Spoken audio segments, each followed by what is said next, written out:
Што се движењата и што се сликите кои можат да ни овозможат да ги разбереме длабоките преминувања и вознемирувања кои ги доживуваме. И како можеме да ги премостиме содржините на нашите животи, токму сега, но не како репортажи, туку како доживувања. Театарот е уметничка форма на доживувањето.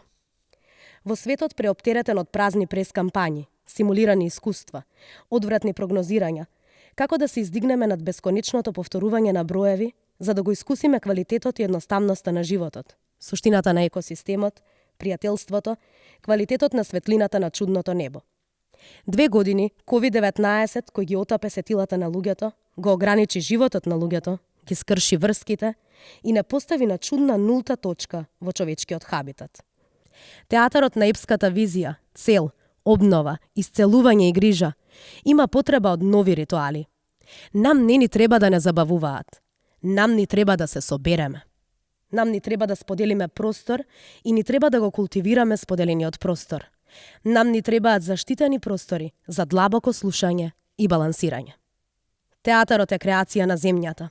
Простор на баланс помеѓу луѓето, боговите, растенијата, животните, капките дожд, солзите и регенацијата. Театарот постои од кога постои човекот. Во секој од нас се крие еден изведувач и тоа прво го чувствуваме, а потоа го освестуваме. Сакаме да играме, да создаваме приказни, да прикажуваме, да вознесуваме и да сме вознесени, да се радуваме, да пркосиме.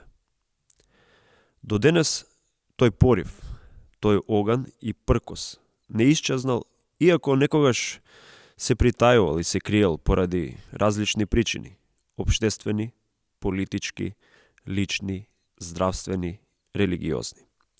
Затоа што театарот е најубавата уметност што постои. Затоа што театарот постои само во мигот додека го гледаме и тука е скриена таа магична моќ. Во тие неколку часа да бидеме некој друг свет, некоја друга вистина, некоја друга приказна. Затоа што кога ќе се изгаснат рефлекторите, светот што исткал театарот, што го исткал, исчезнува и за секогаш се вгнездува во нашата меморија. Театарот е пиреј, преживува и преживеал се. Не само болести, војни, уништувања, туку и печатот, радиото, телевизијата, видеото, па дури и интернетот. Театарот ја носи во себе интимната човекова доблест да се снајде.